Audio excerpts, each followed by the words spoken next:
Hey guys, I am back with the second video of the video series on basic geometrical ideas, class 6th maths. And this is the second video, and in this video we are going to cover some basic things like curves, angles and polygons.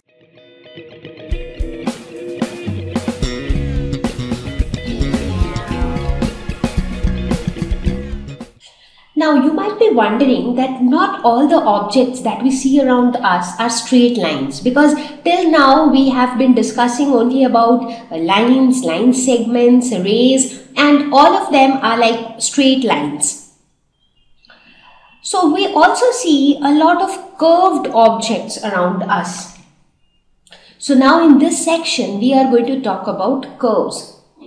One most common thing that you can think of is a ball. So when you look at a ball, do you think it is made up of lines or line segments or rays for that matter? No, because it's not at all straight from anywhere. So it's curved. So now let's discuss in detail about curves. So what exactly is a curve? So let's look at these shapes and then come to a conclusion that what curves could be. Look at the spherical shape of the sun, or the shape of the heart, or the shape of a bucket. So when you look at the bucket, do you see straight lines in the bucket? No, it has a surface which is like kind of round. Think of this oval conference table. So this table also, it doesn't have line segments, like it is not like the rectangular table where you actually could see line segments. You think of a tennis bat or a cricket bat. So there also you notice curves. They are not purely made up of line segments. Now in all of these objects, you see that curves play an important role. In fact, we do see curves in most of them. So what are curves? So curve is a line or outline deviating from being straight. So anything that is not straight is going to be a curve.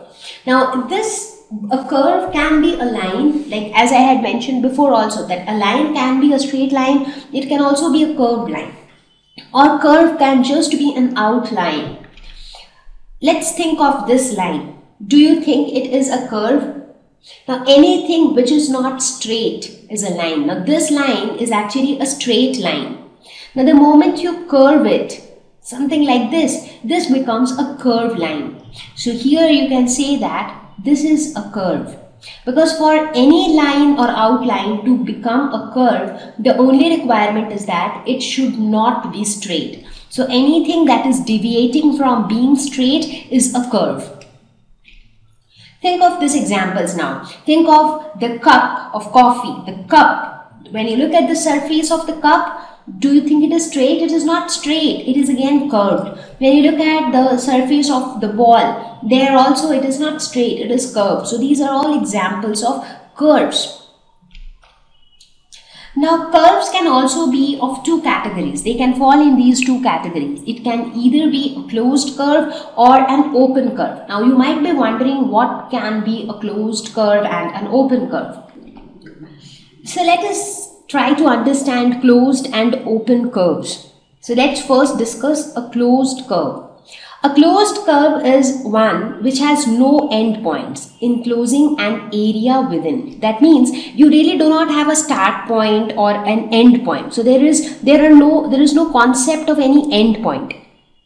But when it comes to an open curve, you have a start point and you also have an end point. Let me give you a very common example. You think of a rope. So let's say this is a rope, something like this. Rope is generally a thick piece of string. Now when you look at this rope in this form, do you think it has a start point and an end point? Yes, of course, because this point is the start point, this point is the end point. So there are two fixed end points, one start point, one end point. Now let us say that if I take the same rope and I roll it to form a loop like this. This is the same rope again which I have used to form a loop like this. Now what happens? So you see it has formed a loop like this. So do you think that it has a start point and an end point now? It encloses some area within it, but which is the start point? Whether this is the start point or this is the start point or this is the start point, we do not know. So there is no start point or end point now, but in this case it encloses an area within. So basically this is an example of a closed curve and this is an example of an open curve. So in open curve you will have distinctly the start point and end point, but in closed curve there would be no distinct start point and end point, and it will enclose an area within it. So let us look at these images. Very clearly you can say that these are all examples of closed curves, because in all of them you see that they enclose some space within them. So you talk about any of these. See, look at this, it encloses this area within it. This curve, it encloses this area within. This curve again encloses this area, and so on. And for each of these, can you tell me which would be the start point for this curve? It could be this point, it could be this point, it could be this point, it could be any point. We do not know which is the start point or the end point. So these are all examples of closed curve. Now let us look at open curve. So when we talk about an open curve, they have endpoints and there is no concept of area enclosed, because it is not a closed area. There is no boundary, therefore there is no area enclosed. Let us look at these images. Here you see this is a curve, of course, but it has fixed endpoints. The start point and the end point is fixed, and therefore there is no area that is enclosed within it, because only when it will be like covered from all ends, only then you will have an area enclosed. Now in each of these you see that you have start points and end points, and therefore there is no enclosed area. So in each of these, right? So these are all examples of open curves. So this is how open curves and closed curves are different from each other. Now in curves again we can talk about simple and non-simple curves. So that is another categorization of curves. So what are simple curves? So these are those curves which do not cross itself. That means you have a curve like this.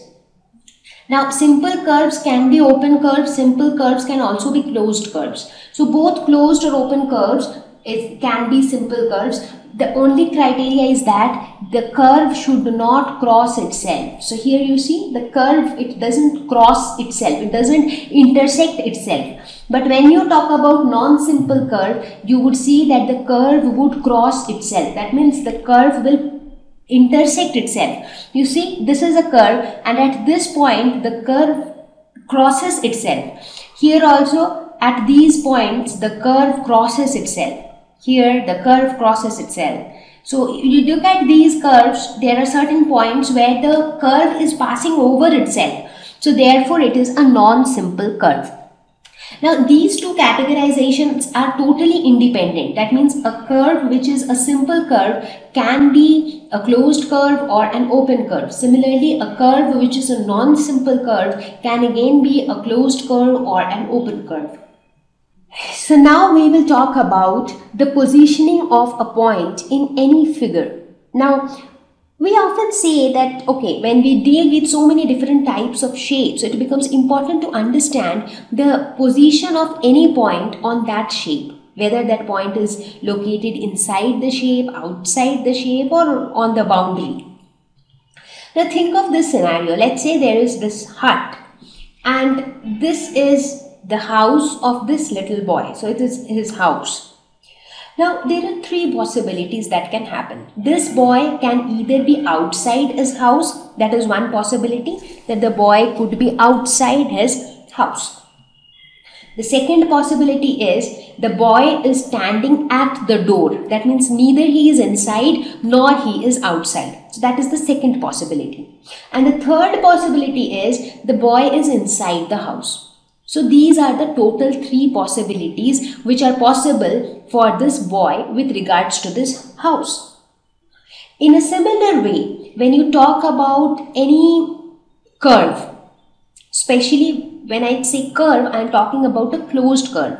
When you talk about a closed curve, there are three possibilities for the position of a point. A point can be present outside the curve, a point can be present inside the curve, and the point can be present on the boundary of the curve. So if the point is present inside the point, it is said to be interior. If it is present outside, it is said to be exterior, and if it is present on the curve, then it is called boundary. So basically here we saw when the boy was outside, he was exterior to the house. When the boy is inside, then he is interior to the house. And when the boy was standing at the door, at that time he was at the boundary. So whenever you talk about a closed curve, any kind of closed curve, if a point is present inside that curve, then that point is said to be interior, present in the interior of the curve. If the point is present outside, then it is said to be exterior, and if the point is present on the curve, then it is called to be present on the boundary of the curve. So this is about the positioning of any point in any shape. So now that we are discussing about the curve, let us quickly discuss the important parts of a curve. So as I discussed, interior, boundary and exterior. These are the three parts of the curve. Interior, in means inside. So anything that is present inside the curve will be termed as interior. Anything that is present on the curve, that means on the boundary of the curve, that would be exterior, that would be boundary. And anything that is present exterior, X means outside. So anything that is present outside would be called exterior of the curve. So interior of the curve plus boundary. So interior plus boundary, these two together is called the region of the curve. Now many a times you would have seen that people might ask that what is the region of this curve? That means how much space is that curve actually occupying? So that space would include all the interior region, interior portion plus the boundary. So interior plus boundary would be the region of the curve. So that was a brief introduction to curves. Now we will introduce a very important concept of angle, because as I had discussed before that whenever we talk about orientation of one surface to another, there comes into picture the concept of angle. When you open the door, what happens? The orientation of the door with the fixed frame changes, and this orientation is decided by measuring the angle. So what exactly is angle? So let us now try to understand what exactly is angle. Now by now you would have got a fair idea that angle is about orientation of two surfaces. Whenever the orientation changes, the angle also changes. Try to open your lunchbox. I'm sure that you pretty much do it every day, right? Now when you open your lunchbox, what happens? Try to observe it very closely. See, in the first case, the lunch box is closed. In the second case, you are in the process of opening the lunch box, and in the third case, it is like in the open state. Now, what difference do you observe in 1, 2 and 3? Now, in the first case, if you see, the lid is placed along the surface of the base of the lunch box. So, this is the lid, right, or the cover. Now, when you start opening, you see this angle gradually increases. Why? Because the orientation of the lid with the base of the box changes. Now when you have opened it totally, what happened? The angle has gradually increased all the more, right? So as you keep opening the lid of the lunch box, the orientation of the lid, the orientation between the lid and the base of the box, it keeps changing, and therefore the angle keeps changing. So if you actually try to define angle, you can say that it is a measure of orientation between two rays with a common end point. Now this is very important. Now orientation has to be there, but orientation will exist between two rays only when there is a common end point. Here you see, this is a common end point. That is why you have this orientation. So you have this common end point here. Now in case the lead was not connected to the base of the box, in that case it would have not mattered. Now you also have that kind of lunch box, right, where the lead is not joined here. So you just open it and the lead is kept separately. So in that case, you really do not see this angle change like this. That's because there is no common end point in that case. So here, this particular scenario, when we draw it in terms of angles with rays. Now, forget about the lunchbox now. So in the first scenario, what happened? The angle between the lead of the box and the base of the box was 0. So when the box was closed. So basically both the rays were overlapping with each other. In the second case, this is the base of the box and this is the lead of the box, and there was a certain angle between the two. In the third scenario, when you have opened it almost completely, the angle had further increased, and this is how we represent angles. So angles are nothing but orientation between two rays. Now here we had taken the example of the lunchbox just to give you a practical idea where we encounter angles. But theoretically, when we talk about angles, it is basically the orientation between two rays, and by now you know what are rays. So rays, they have one fixed point, so this is the fixed end and this is the other end which keeps on extending indefinitely. Angle is always measured in degrees. For example, here in this case, we say that the measure of the angle is 0 degree. That is, the angle between the two rays is 0 degree. In this case, let us say that the angle between the two rays is 60 degree. In this case, let us suppose we say that the angle between the two rays is 120 degrees. So basically, we measure angles in degrees. Now, how do we measure angles and all that, you will learn later gradually in your upcoming lessons. So here you just get an idea about what an angle is. So from where do we start thinking about angles? So this angle can be anything. It could be 15 degree, it could be 20 degree, it could be 90, 180, 360, it could be any degree. Now let us look at some examples of angle. Opening of the door, opening of your lunchbox. When you are reading a book, do you think that angle is involved anywhere? Have you observed that when you look down or when you look up to see a particular thing, like in this case, this boy is looking downwards because he wants to read whatever is written on the book, and the book is present downward. So he is looking down. So basically he is looking at some angle so that he is able to see what he is trying to see. Similarly, when a person is trying to look up, that person is also looking at certain angle so that he is able to see what he wants to see. So basically, when you look up, when you look down, you look at a certain angle. Now these are more common examples where you can very evidently see the presence of angles. So there are angles everywhere around us. It is just that we consciously do not pay attention to their presence. Now the question is, what makes an angle? What are the important parts of an angle? Now any angle will consist of two rays, and those two rays need to have a common point, because if there is no common point, there will be no orientation. Since you have this common point, that is based on this common point, the position of these rays keep changing, and that's how the angle keeps changing. So the first important part of an angle are the sides or the arms of the angle. The sides are nothing but these rays between which the angle is formed. So these are called the sides or arms of an angle. And the common point between the two rays is called vertex. So basically this is the common point. So this is called vertex, and these are called the sides or arms of the angle. So in this case, let us suppose that if this point is A, and let us call this as B, let us call this as C. So we can say that AB and AC are the sides of the angle and vertex is point A. Now we will learn about naming an angle. How do we name an angle? Now you might ask, what is the need of naming an angle? Why do we even need to name an angle? So let us think of a practical scenario. Let us say that in your class there are some 50-60 students.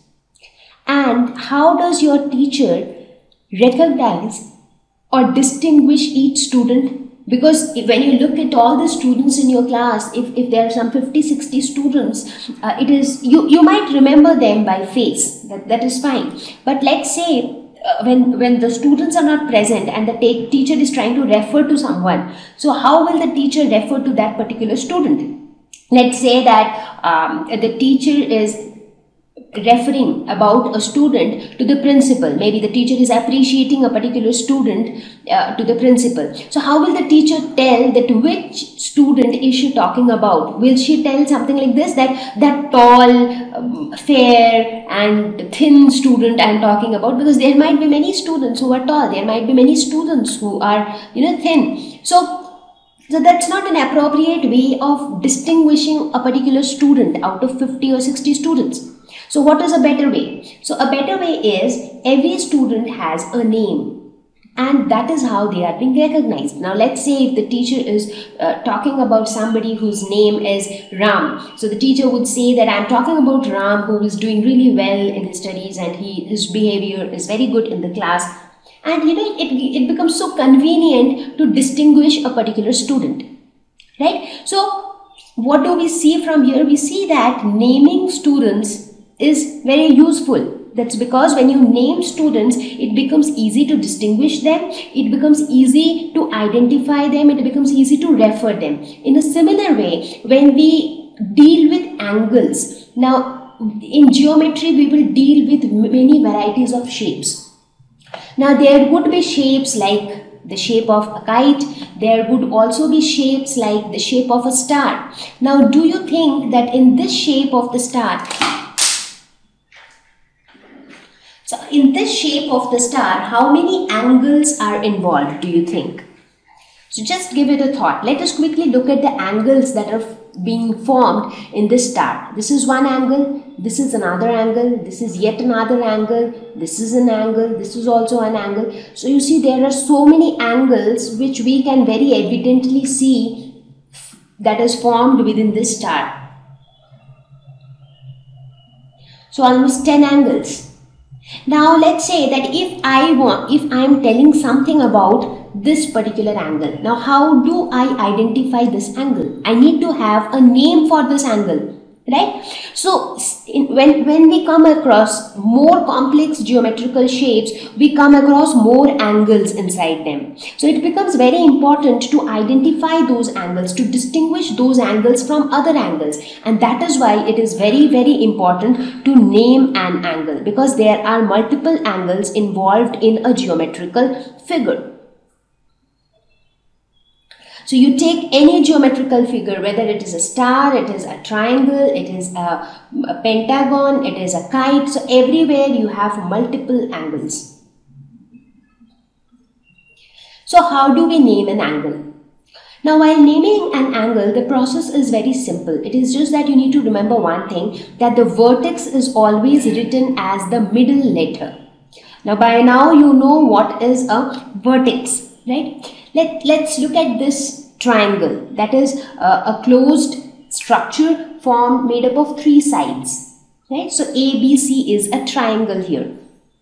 In this case, how will you name this angle? Now the first thought that would come to your mind is, this is angle A. Now you might say that a simple way of naming this angle would be angle A. This is how we can name it. It's pretty simple as well. But do you think that this is the ideal way to name this angle?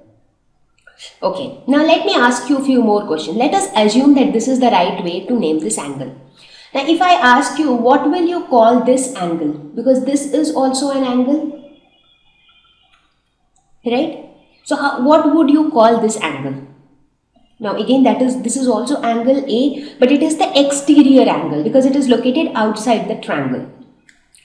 Now let me ask yet another question. Let us suppose that inside the triangle you also have a line like this. Now if I ask you, what would be this angle? Will you call this angle as angle A and this angle also as angle A? Because it is no more angle A, right? This angle is definitely lesser than this angle. So how would you name this angle?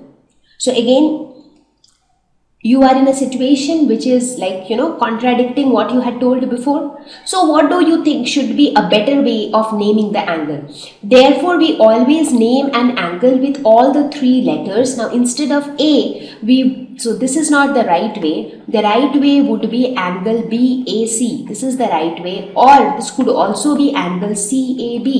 Any of these should be fine as long as the vertex remain at the center. Now here, when we are talking about this angle, so this is the vertex, right? Because this is the point where these two rays AB and AC meet.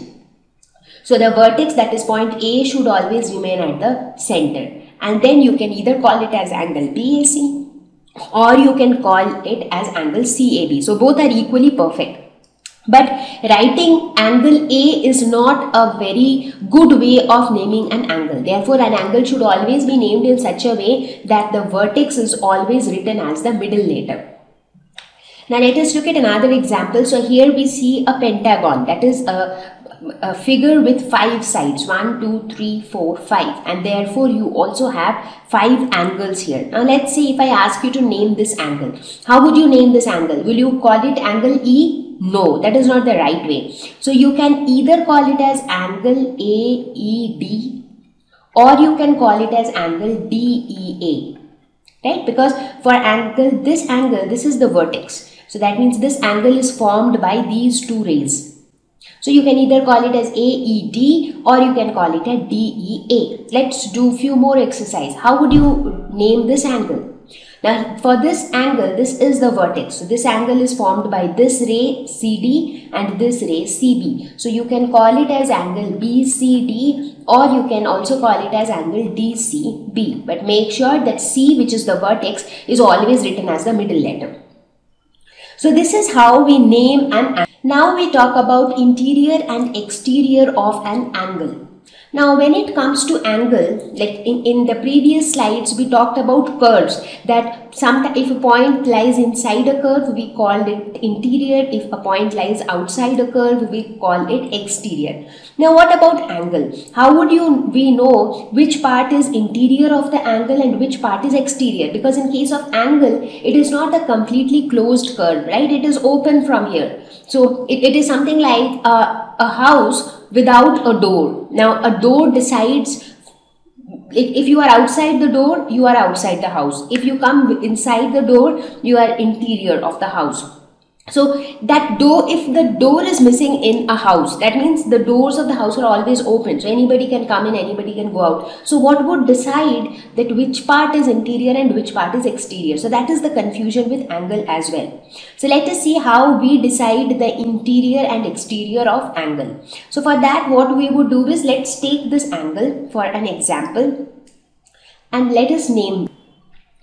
So let us name it as A, B, and C. So basically this angle is formed by two rays AB and AC, where A is the vertex. Fine. So first what we do is we shade the region where AB is the border. So we consider AB as the border, we consider this as the boundary, and we shade it completely on the other side. So this is our boundary and we shade everything that comes on the other side such that AC lies within the shaded region. So we shade it in such a way that AC is completely within the shaded region. Fine. Now what we will do? We will repeat the same thing, but this time we will consider AC as the boundary or AC as the border. Now if we consider AC as the boundary and we start shading such that AB lies completely within the shaded region. So this is how the shaded region would be, right? Now we try to find out which part is common. Like when we considered AB as the border and when we considered AC as the border, in both the cases we shaded some region. Now we want to find out the common shaded region. And which is that common shaded region? This part is the common shaded region. So this common shaded region represents the interior of an angle. So that means anything that falls within this region, the black region, is the common shaded region, and this black region is the interior of any angle. So any point which lies here, let's say if you have a point P here, so you would say that P is interior to the angle. Similarly, if we have a point, let's say R, somewhere here. So what would we say? We would say that R is exterior to this angle. If you have any point other than this black region, if you have a point anywhere, whether it is here or it is here, everywhere they are going to be exterior. Only this black region is going to be interior of the angle. So this is how we have determined which portion will be interior of an angle. Now you might say that every time it is not possible to draw these shaded regions and then find out the interior and exterior of angles. So one shortcut is that, let's say you have any angle like this, right? Now just look at the two sides of the angle and the region that is present between the two sides. Mostly this region is going to be your interior region and anything outside is going to be exterior. So this is exterior, but this is interior. So basically with this shaded thing, we have proved this, that the region which is present or which is kind of bounded by the two sides of the angle, that is considered to be the interior region of an angle. So now that we have got an idea about curves and angles, it is very important that we start talking about something more interesting, that is polygon. What is polygon? Poly, the word poly means many. So, and what do we mean by polygon? So basically this is going to be those shapes which have multiple sides. Now think of certain things around us, like you look at your blackboard. When you look at your blackboard, what is the shape of your blackboard? It is like, it is somewhat of this shape, right? If you observe the boundary of the blackboard, you can see that there are lines outside. You think of a book. So there also, when you look at the shape of your book, you see that there are lines involved. You think of a window pane, you think of the kite. So everywhere you can see that certain lines and all of them together, they form a new shape altogether. So polygon is a simple closed curve made up of only line segments. That means you will not have any curve as such. That means we will only deal with straight lines here. So straight lines forming a closed curve, and that too a simple closed curve. By now you all know what is a simple curve. That means a curve which doesn't intersect itself. And closed curve means it doesn't have the end point and the start point. There is no concept of end point, start point. It would be an enclosed curve. But this is made up of only line segments. So some examples of polygons. So you see a lot of varieties of curves on the screen. So which one of these is a polygon and which one is not? So this would be a very good exercise to understand what exactly is a polygon. Now this is very important because a lot of times people get confused that which image or which picture represents a polygon and which doesn't. So let us look at the number 1. So look at this image. Do you think it is a closed curve? Yes, it is a closed curve because it is closed from all ends. Do you think it is a simple curve? Yes, that's because it doesn't cross over itself. So it is a simple curve as well. Do you think it is made up of only line segments? Yes, that is also true. This is one line segment, this is another line segment, this one is yet another line segment, and this is also a line segment. So basically it satisfies all the three criteria. It is a simple curve, it is a closed curve, and it is made up of only line segments. If all the three criteria are satisfied, then that is a polygon. So 1 is a polygon. What about 2? 2 is also a closed curve. It is also a simple curve. But when you look at the line segments, is it made up of only line segments? 1, 2, 3, 4, 5, 6. There are 6 line segments which is forming this curve. So this is also a polygon. What about 3? 3 again is a closed curve. It is also a simple curve because it is not crossing over itself and it is made up of line segments. So this one is also a polygon. 4th. Here this is a closed curve, of course. Is it a simple curve? Yes, it is. Is it made up of only line segments? No, it is not made up of line segments. Therefore, it is not a polygon. So this is not a polygon. What is this? This is basically a circle. But since this is not made up of line segments, so it is not a polygon. Look at number 9. What about number 9? Here if you look at it again, this is a closed curve, but again it is not made up of line segments. So this is also not a polygon. If you look at number 6, this one is also a closed curve, simple curve, but not made up of line segments. Therefore, this is not a polygon. Now let us look at number 12. Now number 12 is a closed curve. Yes, it is also made up of line segments because these are lines 1, 2, 3, 4, 5, 6. But I say that it is still not a polygon. Why? Because it is not a simple curve, because the curve is crossing over itself. The curve intersects itself. Therefore, this is not a simple curve and therefore this is not a polygon. So in this way, I am sure that you will be able to identify which one is a polygon and which one is not. In fact, all the others are polygons. So these are all polygons because they are simple closed curves made up of only line segments. So quickly we will look at the features of polygon. Now these are the important features or important properties of polygons. First would be sides. So what are sides? Sides are nothing but the line segments that form the polygon. Now when you look at the line segments, so let's consider this polygon. So this polygon is made up of 4 sides. Now this side and this side, which are located opposite to each other, they are called opposite sides. So when we talk about sides, we talk about 2 types of sides. One is opposite sides. For example, if we name this as A, B, C, D. So AB and CD, they are opposite sides because they are located opposite to each other. And when you talk about AB and BC, so they are located just one after another. That is, they have a common point. When you look at AB and CD, they do not have any common point. So they are opposite sides. But when you look at AB and BC, they have a common point, that is B. Therefore, they are called adjacent sides. So AB and BC are adjacent to each other. So they are adjacent sides. So adjacent sides will have a common point and opposite sides will not have a common point.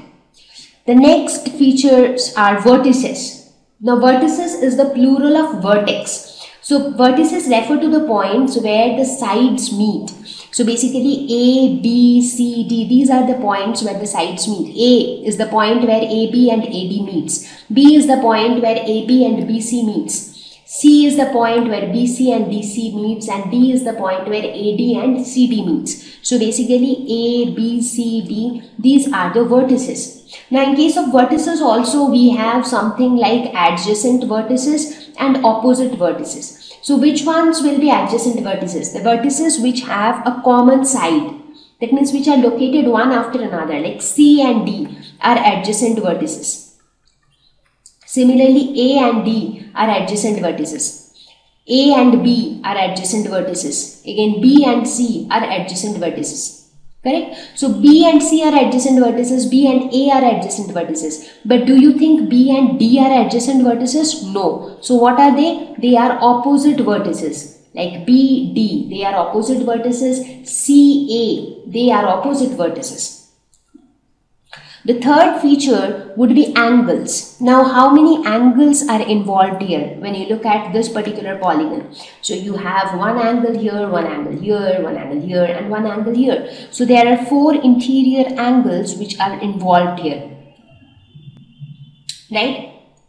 So what are how do you know which ones are the adjacent angles and which one are the opposite angles? Now I think I really do not need to tell you. Now you know that this angle and this angle, they are adjacent angles. Similarly, this angle and this angle also adjacent angles. But when you talk about this and this, these are not adjacent angles. They are opposite angles. The fourth feature is diagonal. Now what are diagonals? So diagonals are the line segments that joins non-adjacent vertices. Non-adjacent vertices are basically the opposite vertices. Now, which are the opposite vertices here? A and C are opposite vertices. So a line joining A and C is called a diagonal. Similarly, the line joining B and D is called a diagonal. So when you look at this polygon with 4 sides, it can have only 2 diagonals because you have only 2 pair of non-adjacent vertices. Now let us try to draw diagonals for some other polygons. So here you see another polygon. This polygon has 1, 2, 3, 4 and 5. 5 sides. So let us name it as A, B, C, D and E. So if I ask you to draw diagonals, how will you draw diagonals and how many diagonals can you draw? For that you will have to find out the non-adjacent vertices. Now which would be non-adjacent vertex for A? So for point A, E is adjacent vertex and B is also adjacent vertex.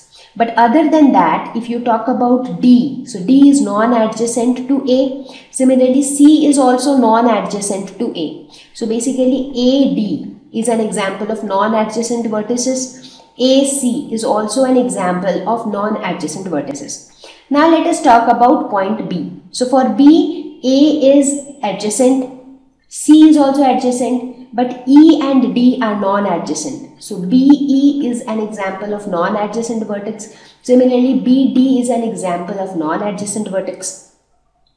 Let's do the same thing for C, D and E respectively. And let us find out all the non-adjacent vertices. Now, the lines joining these non-adjacent vertices like AD, AC, BE, BD, all these are nothing but diagonals because diagonals are those which connects the non-adjacent vertices. Now in this diagram, now as you have a polygon with more number of sides, you have more number of vertices. Like as you saw in this picture, you had only 4 sides, so you had 4 vertices. Here you have 5 sides, so you have 5 vertices. Now as the number of vertices increases, the number of non-adjacent vertices also increases and therefore the number of diagonals also increases. So the moment you have a bigger polygon with more number of sides, you are going to get more diagonals in that polygon. Now let us look at this polygon with 3 sides. Now this is the smallest polygon possible because you cannot have a polygon with 2 sides. So if you just have 2 sides, it will never become a closed curve. Because you want these 2 lines to be straight as well, because polygons are made up of line segments. So this is the smallest possible polygon with 3 sides. Now in this case, let us name it as A, B and C. So how many diagonals can you draw here? So when you look at this, for point A, D is adjacent, C is also adjacent. So A doesn't have any non-adjacent vertex. And the same is true for B and C as well. So you really do not have a pair of non-adjacent vertices. Therefore, in this case, you cannot have any diagonals. So there are no diagonals for a polygon with 3 sides. So the concept of diagonal begins only when you talk about a polygon with 4 sides at least. So a quick recap on diagonal of a polygon. It is a line segment that connects 2 non-consecutive vertices, which in other words are the non-adjacent vertices of a polygon. So here on the screen you get to see a lot of polygons, some with 4 sides, some with 8 sides, some with 5 sides and so on. Now just try to draw diagonals for each of them. Now for instance, let's say I consider this polygon, the pink one. So what would be the diagonal? So any 2 non-adjacent vertices, you join these 2, so that becomes a diagonal. You join these 2, this also becomes a diagonal. You join these 2, this also becomes a diagonal.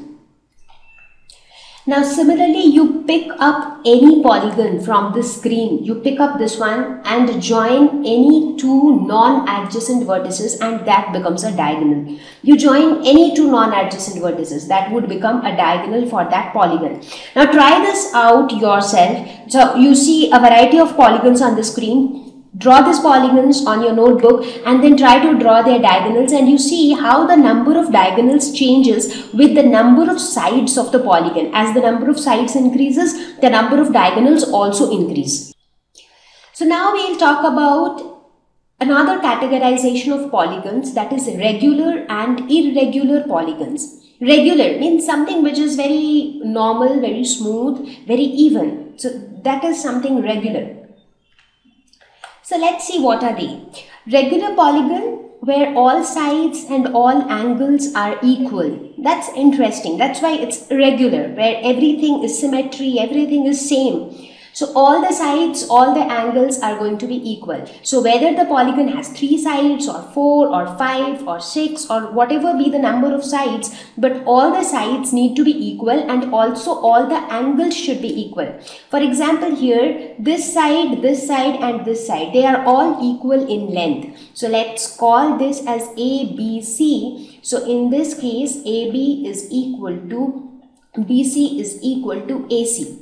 So the sides are equal and also these angles are equal. That is, angle BAC is equal to angle ACB is equal to angle CBA.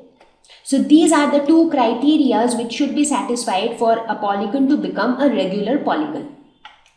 Irregular polygons are those where the sides and angles are not equal. So for example, you look at any of these polygons, you see here this side and this side are equal, but this side is bigger than this side, so it is not equal to this. But again, this side and this side are equal, but this is not equal to this. Basically, all sides are not equal. In this case also, we are not sure if these two are equal, but this is bigger than these two. Therefore, here this is also irregular polygon. You look at this here, the angles are different. By looking at it only, we can say you look at this angle and you look at this angle. This is a smaller angle, but this is a bigger angle. So whenever you have all sides equal and all angles equal, only then we call that polygon a regular polygon. Now there are many different types of polygon. Now there are polygons with 3 sides, 4 sides, 5 sides and so on. So let us quickly look at some of the types of polygon. Now why am I talking about a polygon with 3 sides at the first go? Why not a polygon with 1 side or a polygon with 2 sides? Now, do you think that you can have a polygon with 1 side? One side would be nothing but a line segment, just one line segment. Does that make a closed curve? No, because it is just an open line segment. It cannot enclose any space. So basically it is not a closed curve. Therefore, it is not a polygon. Similarly, if you consider a polygon with 2 sides, is it a polygon at all? No, here also it is not a closed curve. It doesn't enclose a space within it. Therefore, this is also not a polygon. So the smallest polygon that you can have is one with 3 sides. So you at least need 3 sides. Only then you will get a polygon. And this polygon with 3 sides is called a triangle. Tri means 3. Angle we already know, that means 3 angles. So here you have 3 sides, 3 angles, so it is called triangle, that is triangle. Similarly, a polygon with 4 sides is called a quadrilateral. Quad means 4, so it is quadrilateral. Now these 4 sides, now there can be many varieties of quadrilateral again, because some quadrilaterals might have all the 4 sides equal, some might have all the 4 angles equal, some might have opposite sides equal. So depending on all that, there are many different types of quadrilaterals also. Polygon with 5 sides, they are called pentagon. Penta means 5. So penta means 5, so 5 sides, pentagon. 6 sides, 6 is hexa, so this is hexagon. Similarly, polygon with 7 sides, 7 is hepta, so this is heptagon. 8 sides would be octagon, because 8 octa means 8. So in this way you can have many different types of polygons. So polygons with different number of sides are named differently. So here in this lesson today, we will quickly introduce you to triangles. We will also quickly introduce you to quadrilaterals, but we will not go beyond that. So based on whatever we have studied so far, because we have learned a lot of new things. We learned about angles, we learned about polygons, we learned about closed curves. So let us quickly try to look at some of the questions just to ensure that our understanding is correct. So let us look at question number 1. In the given diagram, name the point in the interior of angle DOE. So when you look at angle DOE, so this is the angle that we are talking about. So which portion will be the interior of this angle? The portion which is enclosed by the two arms of the angle. So basically this entire portion would be the interior of this angle. So is there any point which lies in this portion? Yes, of course, there is this point A. So the point that lies in the interior of angle DOE is A. In the exterior of angle EOF, where is EOF? This is EOF. So exterior of EOF. So what would be exterior of EOF? Anything which is outside EOF, right? So this area would be the interior of EOF, right? So what is outside? Anything outside this would be outside. In fact, this point A, which was in the interior of angle DOE, is exterior of angle EOF because it is outside of EOF. So point A is one such point. Is there any other point which is located outside angle EOF? Of course, there is this point C. So C is also outside of angle EOF. Can you see any other point which is located outside of EOF? What about this point D? Because D is also located outside this angle and D is no way related to this angle EOF. So D is also another point which is in the exterior of angle EOF. On angle EOF. Now on, that means it is neither inside nor outside, it is on the boundary. So let us look at angle EOF. So do you see any point which is located on the arm of the EOF angle? Of course, there is this point B because B is located on the arm EO. So therefore, B is one such point which is located on the arm of angle EOF.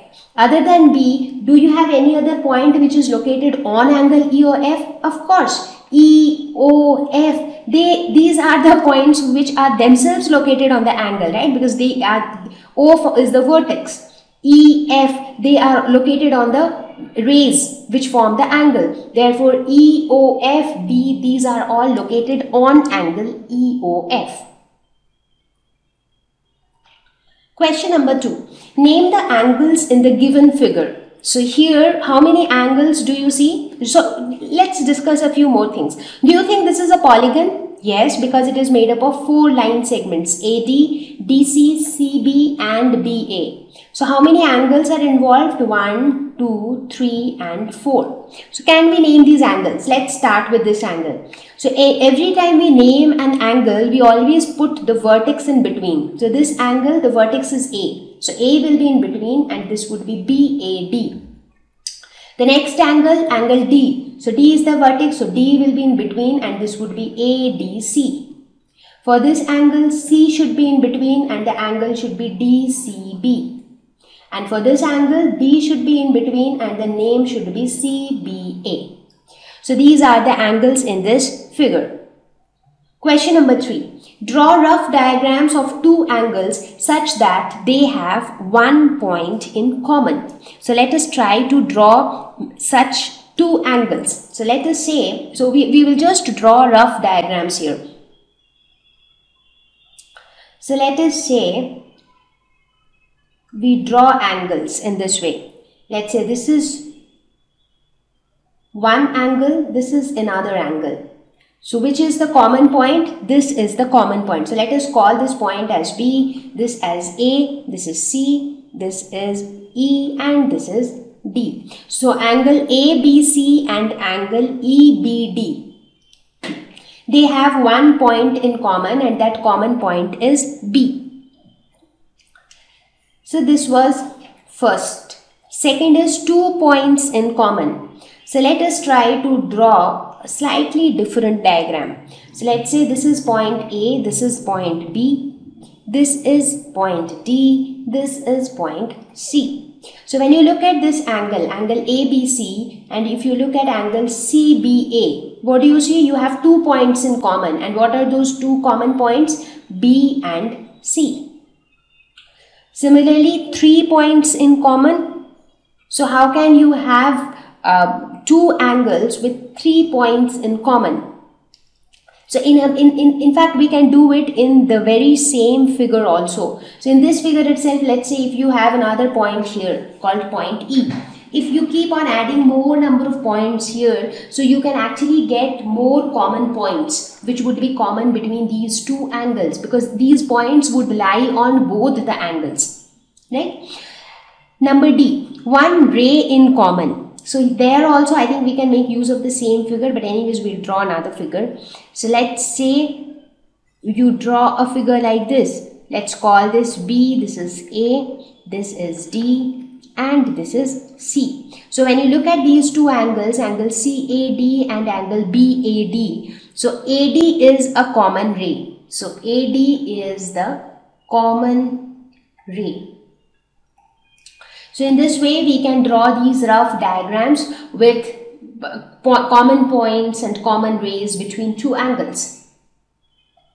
Question number 4. Classify the following curves as open or closed. Now, how do we determine which is an open curve and which is a closed curve? Now, an open curve will always have a fixed starting point and a fixed ending point, and that open curve would not enclose a space within. So let us look at each of these. First one, you have a definite starting point and ending point, and the start point and the end point, they do not meet.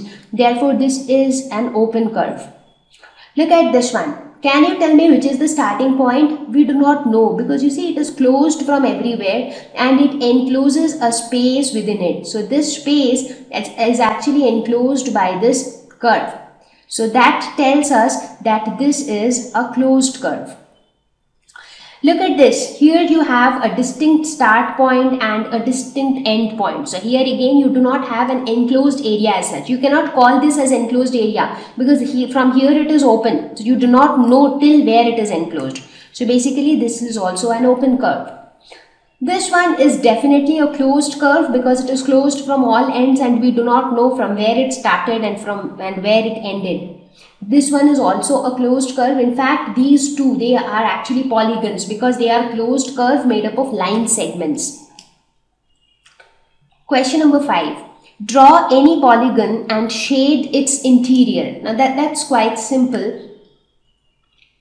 So what is a polygon? It is a closed curve which is made up of only line segments. So you can draw as many line segments as you want, but end of it should be a closed curve. That is, there should be no start point, no end point. And then the interior would be the area enclosed by the polygon. So this is how you can shade the interior. Question number 6. Consider the given figure and answer the questions. Is it a curve? Is it closed? Now when you look at this diagram, what do you think? Is it a curve? Of course it is a curve, because how do we define a curve? Is it always a curve? Is something which is not straight. Do you think it is straight? This is not straight, because a straight line would be something like this. But is it straight? It is not straight, because it is made up of many line segments and overall the outline is not straight.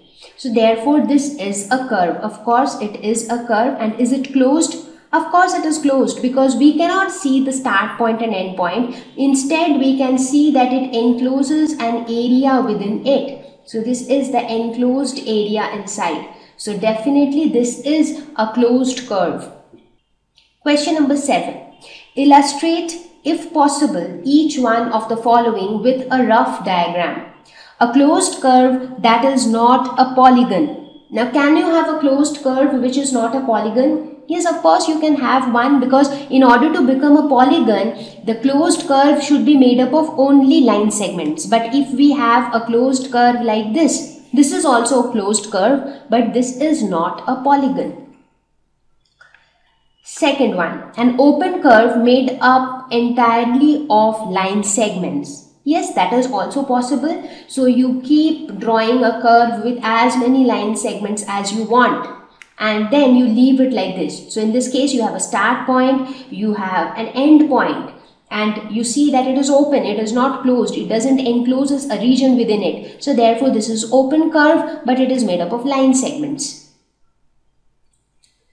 C. A polygon with two sides. This is not possible. So if you have two sides, you can never get a closed curve. So no matter however hard you try to make these two straight lines, that is two line segments, join. Now the moment you want to join two line segments, you will have to bend them like this. And the moment you bend them, they are no more line segments. They become curve. So therefore this is never possible. So this, to draw a polygon with two sides, is not possible. So did you find the video useful? If you have a feedback to share, leave us a comment in the comment section, and if you really found the video useful, do not forget to share it with your friends. I will meet you all very soon with a new video with a new topic. Till then, take care. Bye bye.